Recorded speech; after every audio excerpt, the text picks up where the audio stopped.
Hi, Kana. Hello. How are you? I'm doing so well. Thank you. How are you doing? Awesome. I'm great, thank you. Such an honor and a pleasure to have Kana Shishikura here with us today, talking about a lot about what she does, a little bit about herself, and what she thinks about abundance. So I'll let you start. Why don't we introduce yourself a little bit? Awesome. Well, first of all, thank you, Debbie, for having me today. You are my only and favorite life coach, and you have helped me so much in life. So I appreciate you inviting me over to this YouTube channel. Thank But you. a bit about me, I'm Kana. I'm a Japanese woman living in Toronto, Canada. I've been here in this country for almost 8 years now, which is crazy to think. But I'm originally from Osaka, Japan, but grew up in different places before living in Japan. My parents are there. My sisters are all over the place in the world. But currently, I work at an ed tech company called Kira Talent. So what we do at the company is we create a world's only holistic admission solutions for higher education. So what that means is that when applicants are applying to schools, that's for example, Debbie University, you would apply through application and do interviews. So our company provides the interview solution, asynchronous or synchronous interview platforms. And my job is to help admissions professionals such as deans of schools or program managers or admissions professionals to create a streamlined process for interviewing. Hmm. So I would help them create interview questions that are aligned with their institutional goals, missions, all of those things. And I do consulting work for them to really make sure that, hey, equity is in mind so that applicants are evaluated fairly by evaluators. So really keeping in mind of the applicants, but also keeping my clients' needs in check as I do my work. But on the personal side, I love to foster dogs. So if you follow me on Yes, Instagram, you'll see I love lots your of, puppy. I She's love all so the cute. puppy. Yeah, Follow it's Kana on Instagram because she's totally Shishikana. amazing. We'll put it in the description. Yeah, let's do that. But I love fostering dogs because you see all these very sheltered dogs being rescued and then being with human beings and opening up to new people and dogs and opportunities, and they kind of become this whole new different dog and they get adopted to a wonderful home. And I love seeing that life cycle of that life of that journey. So that's what I do on the side. And you might find me at coffee shops, going for walks and reading nice books. Do you have a dog that you're fostering? I don't, but I did have a dog named Lana recently. She Yes. wasn't a foster, but I was dog sitting for a friend, but she was a border collie golden retriever mix, super hyper. Yeah. Note to self to not get a border collie. They're adorable. I love them, but Yeah, so they're much all energy. so much energy. So much energy. Yeah. So I'm super curious about how you came about doing the work you do today at Mhm. Kira. Yeah. So it really came through my network of people. So before going to Kira, I was working at the University of Toronto in Canada, where I also pursued my undergrad education. So I was working in the Career Center or Student Services Department at U of T, and I was working there for maybe 4 or 5 months. And it was a contract job, so I was looking for a new permanent position, but I was so happy in my job. But then I came across or I met someone there who knew someone from Kira who was looking to replace her job, which was a client success manager job, which I'm currently in. So she said, "Hey, Connell, like I think you are looking for a new job. My friend Kathleen is looking for a new job. She's in tech in education. I know you love education. You love helping people out. So why don't you connect Mm. with her?" So we had a coffee chat on campus, and we hit it we really well. We were on the same page about what we need to do for education, the next generation of students, like what we can do to change the world, all those things. And then I got my first interview with their manager, and then the rest is history. And it's been 3 years now. Yeah, I mean, ever since I met Kana, she's just been soaring and flying. It's like really awesome to witness. Um, so many questions. I love that you explain a little bit about what you do, and all I was seeing visually was that you're that human connector between two parties and really just helping each other find the best fit. Mm-hmm. Yeah. Yeah. I love that idea of connecting people. I think to me sometimes when I reflect on my life purpose, I think about I want to make people happy in Mm, some form of capacity. I think my purpose is to be a helper. And if that means I'm in the background helping people out, I'm at the front helping people out, that means so much to me. So Yeah, yeah, you like to support people. I do. I do. That's so great. And being a Japanese Canadian, how was that journey for you? Because you didn't come here with your family, right? I didn't. My oldest sister Reina was here already. That's She right. went to U of T, worked at U of T, so I felt there was always a connection in Toronto. But I came out by myself, made my own set of friends, and yeah, it was an interesting journey. Obviously, coming from a homogenous country like Japan, where 99% of people in the country are Japanese, they barely speak English. Yes, I went to a school that spoke more English than other schools. But when I came here, it was a cultural shock. It was a language shock. I honestly felt like I was the least qualified person to be studying at the campus. Wow. Yeah. I think even from residence life at U of T, I felt like I didn't even know names of kitchen supplies. I didn't know what was it? Spatula was until I was there for like 2 months until I had to use a spatula. And then I was like, what? I was like, what's that thing where you like flip your food? And they're like, and I was like, what is it? Is it called a flipper? They're like, it's called a spatula. Kana. I was like, I had no idea what spatula meant. Mm.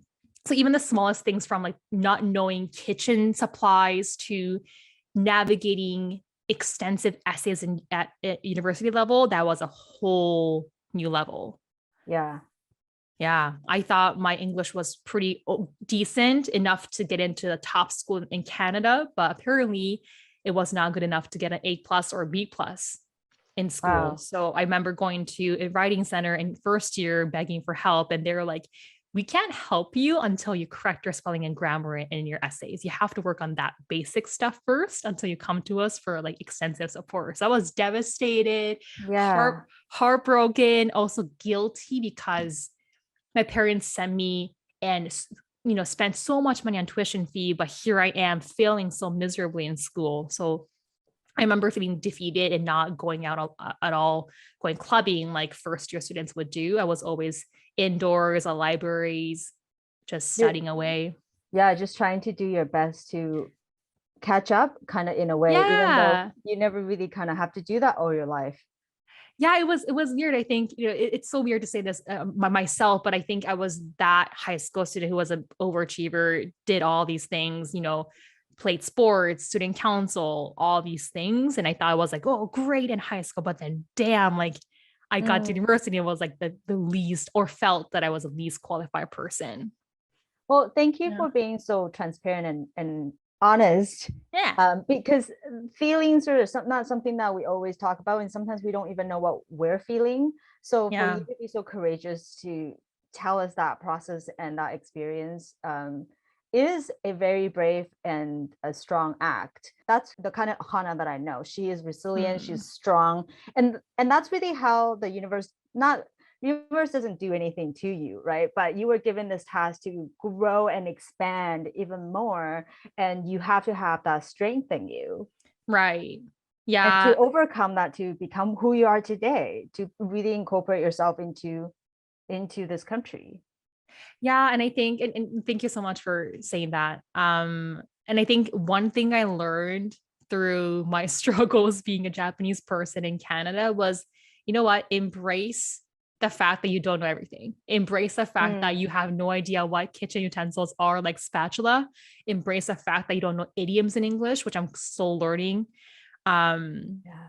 and like I think the fact that I hated the idea of performing this person that acted like I knew everything in English. Like, oh, like I know that. Like, oh, I know that idiom, or like I understand that joke in English. I embrace the fact that I just don't get. I don't understand stand-up comedy sometimes because I just don't get the cultural context of the joke.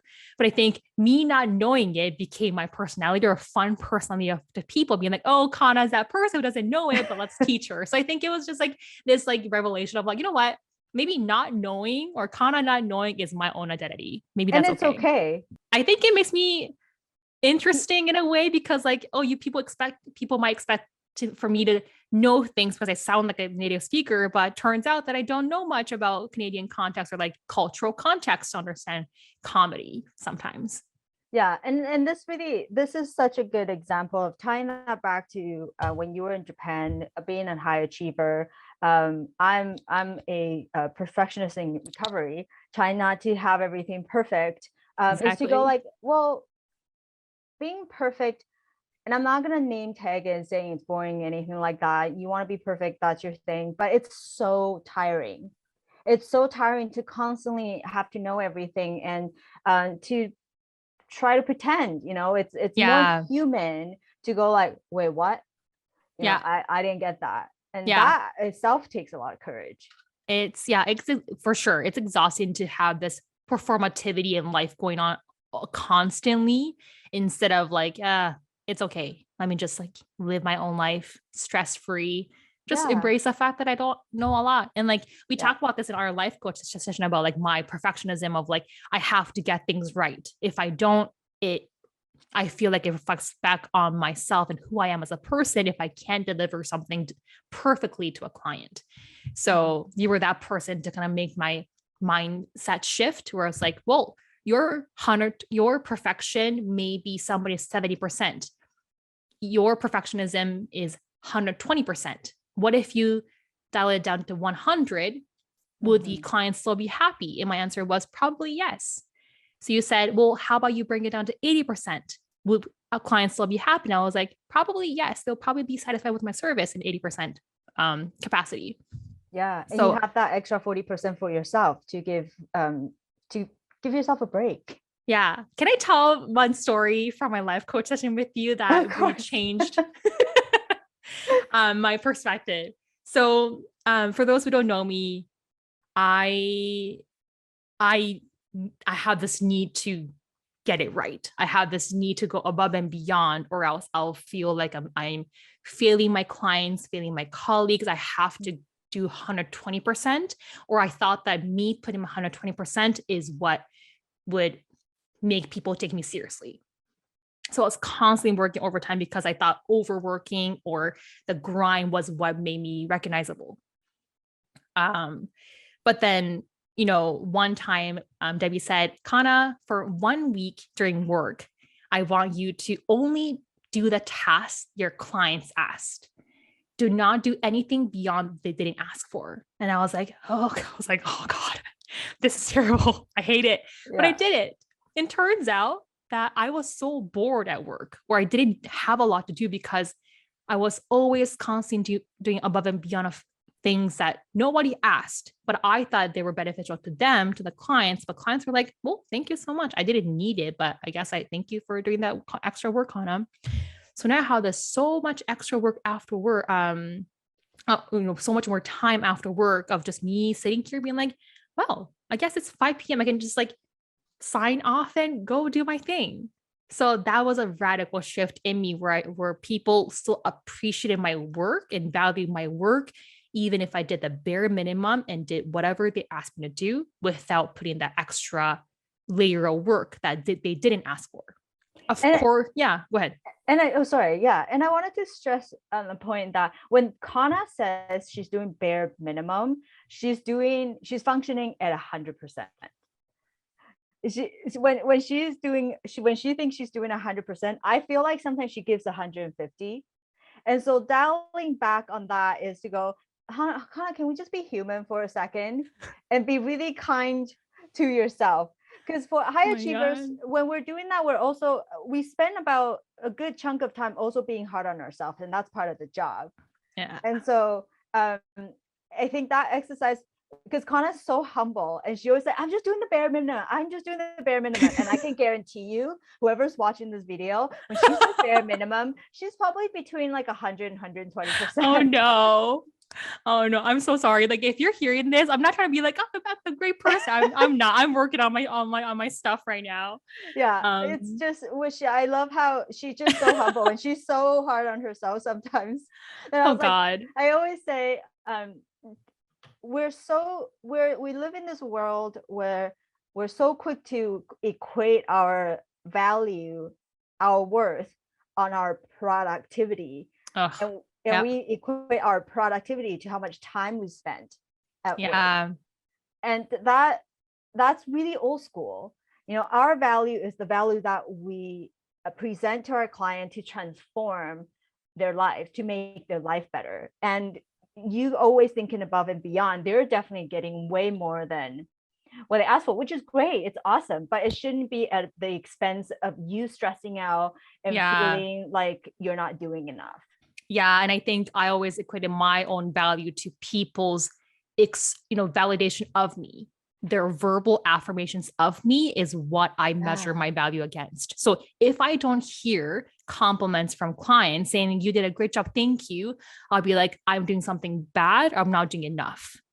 I'm still working on it. I'm a work in progress. I still need to rely on others sometimes to feel like I'm like doing something correct. So I'm working on it. But I love, and I've witnessed how far you've come, and it's amazing. And I also love that you brought up a point where you said it's that words of affirmation and confirmation that you're doing everything great. right.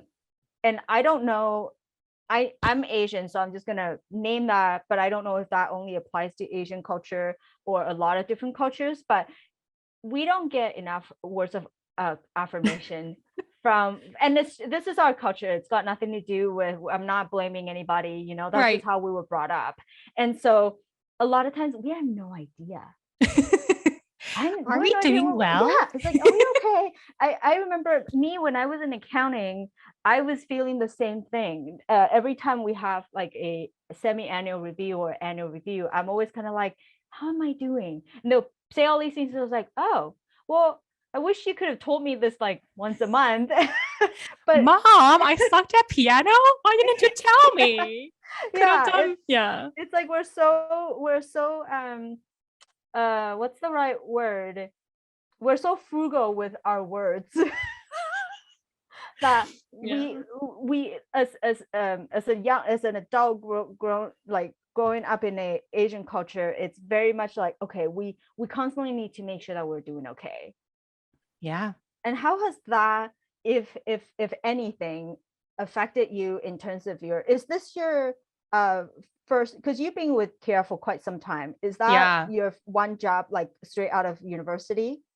I've had a couple of jobs right after I finished undergrad, but this is my first official permanent full-time job.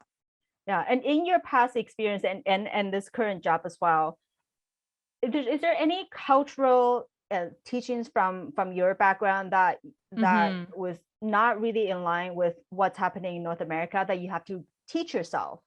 For, let's just say, any Asian or Japanese who are watching this and be like, oh, okay, that's good to know if they ever are about to work for a North American company. Oof, that is a good question. I have a good example for that. Okay. So in Japanese culture, or in East Asian culture, but in Japanese in particular, if you ever enter a store in Japan, you will see bowing. You will hear this greetings from everybody to make you feel like you're the only person in the store, like this perfect customer that you're being served for.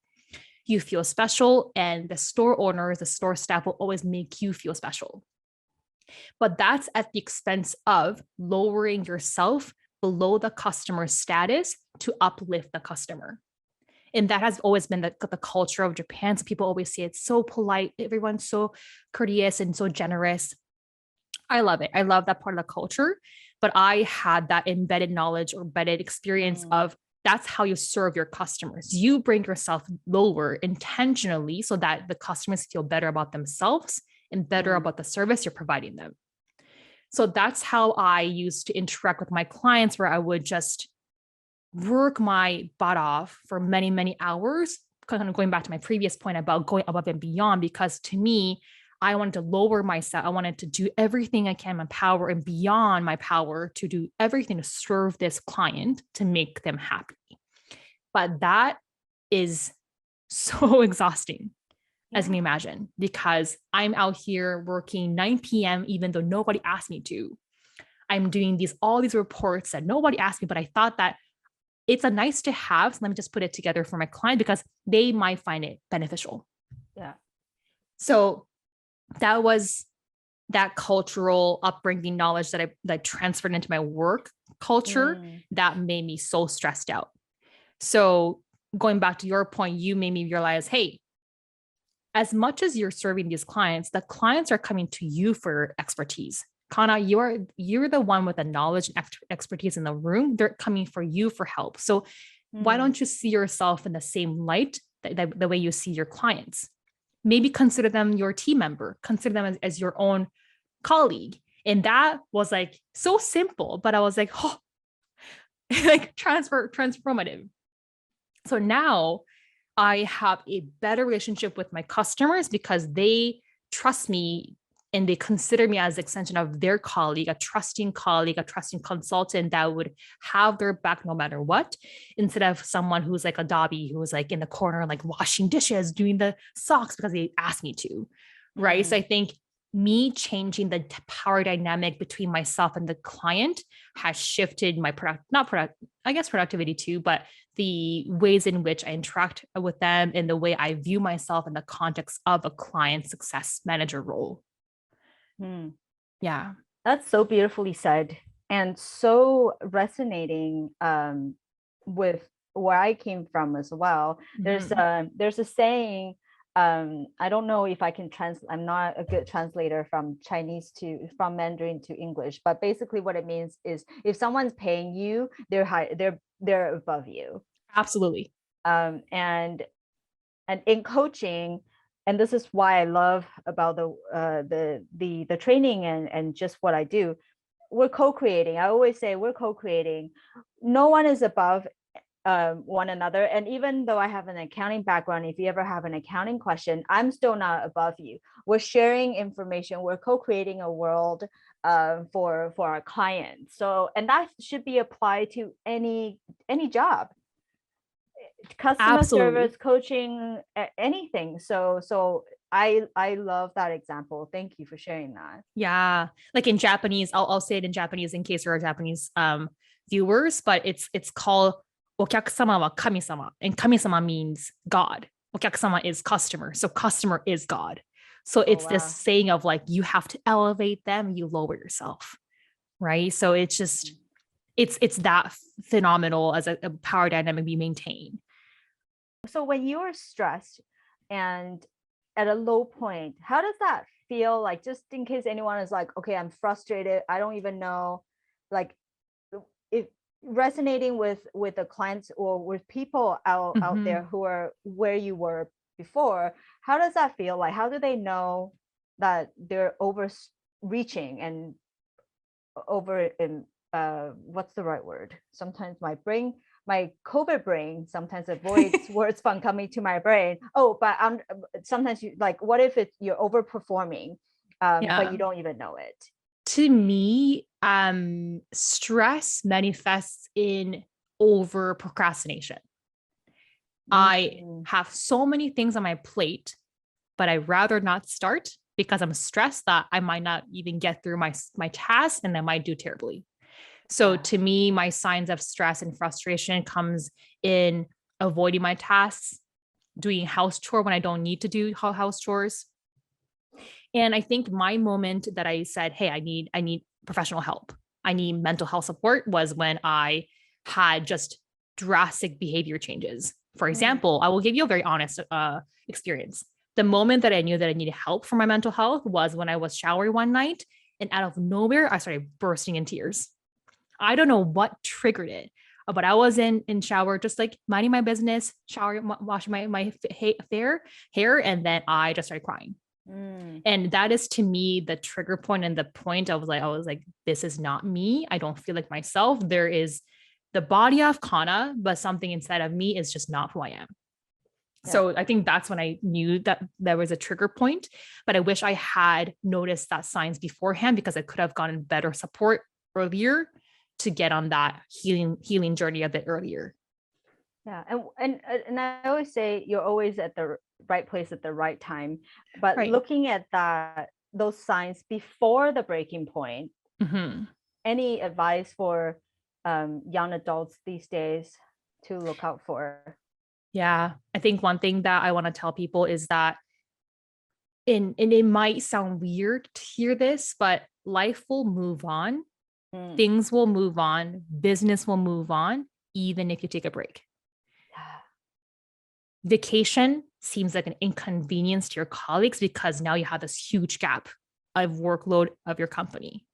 I sometimes get stressed about taking vacation because I'm also thinking, would this inconvenience others? Would people be mad about me taking vacation?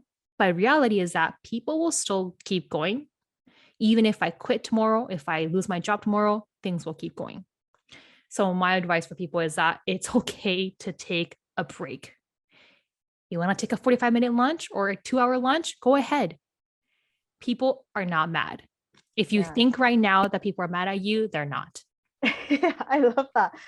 That's such a great tip. So when I was first working at a firm, an accounting firm, my first job, I'm always so worried that like a file doesn't get finished and things like that. And as highly sensitive, I process things in a very different way. So I take longer and I think deeper. And so I'm constantly stressed out. And on top of that, I'm so hard on myself. It's like, Debbie, you're being really slow. This file's not getting done. And I refuse to ask for help. Yeah. I refuse to go like, hey, can someone please take this file because I can do it. But yes, I can do it, but at what cost, right? And now after all these different accounting jobs, I've learned that if you give a file away, or if you tell someone or your manager or anyone that you can't do this file, even though it's due in 2 days, no one's going to die. I love this phrase. No one is going to die. And you have 20 other accountants in your firm or whoever that's in your team or other people in the industry who can take your job. Yep. So it is okay. It's literally okay to take a break, close off your Slack messages, turn off that notification after 5 or 6 p.m. They're not going to be mad if you don't respond in 10 minutes. It's okay. Go use that washroom, go do your thing, come back when you're refreshed, go make yourself a really nice lunch, come back whenever you're ready. People are not mad. I always think that there's someone out there who's mad at me. Yeah, we constantly like we're not doing well. Yeah, everyone hates me. Exactly. Like even if the email has no emojis, exclamation marks, I'm like, oh, you hate me now. What did I do? Let me go clean your car. Yeah, like a typo or like a grammatically incorrectly put together a sentence. Yeah, it is okay. It is okay. I have autocorrected my phone, autocorrected my name to Mama. And I was like, Mama oh, Shishikura. Thank you so much. If you have any questions, let me know. Best Mama. Like, who am I to be like, I'm your mother now? I love it. Yeah, so weird.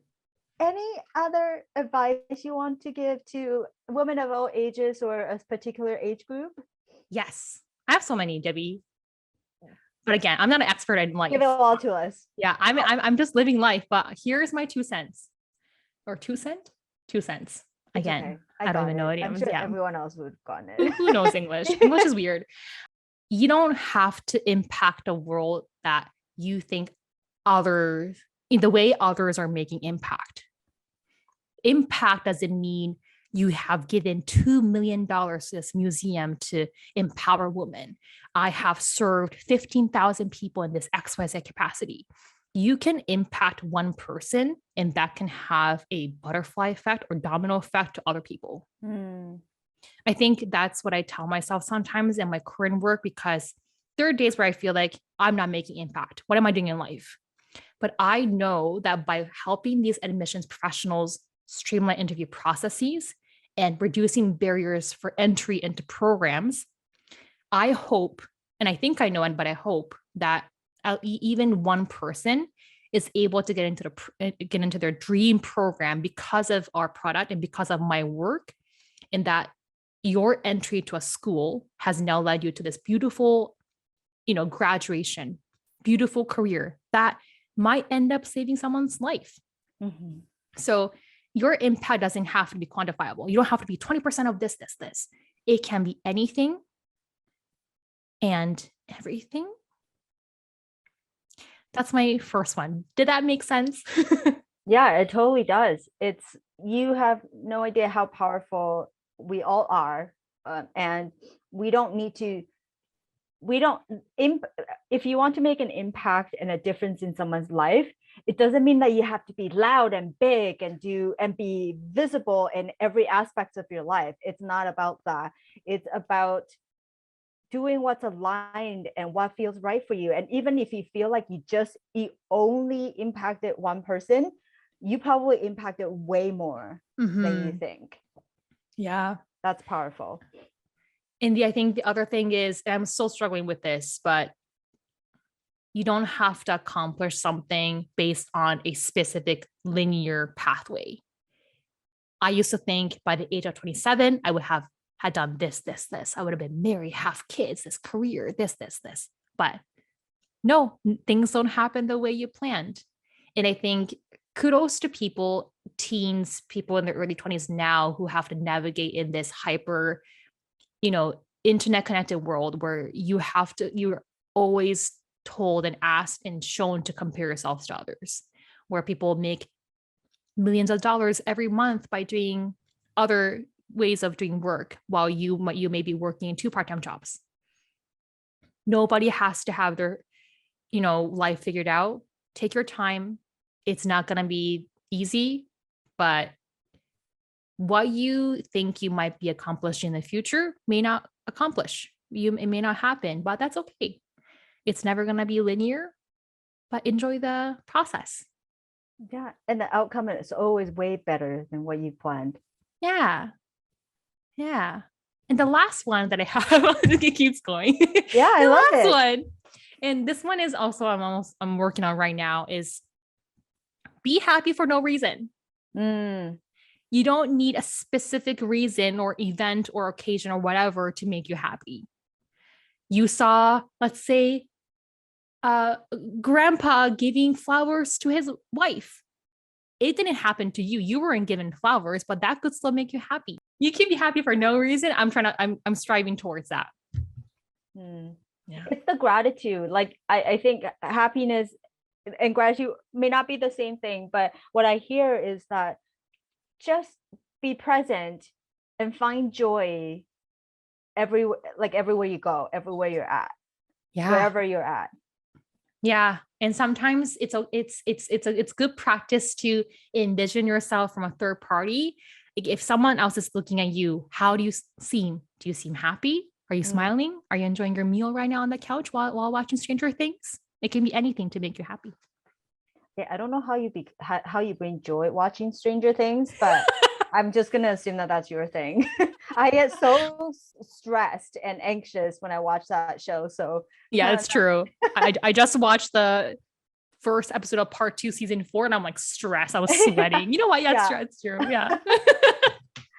Oh, thank you so much. Lastly, yes. I always ask this question, and that is, what does abundance look like? What shape, what color, anything? What does it mean to you? Ooh, I like that color question. What does abundance mean to me? I always liked the color orange. If I were to give a color to abundance, I feel like it's just this happy orange and yellow, a sunflower. But I think abundance to me I think I see it in 2 different ways: the financial abundance and just life abundance in general.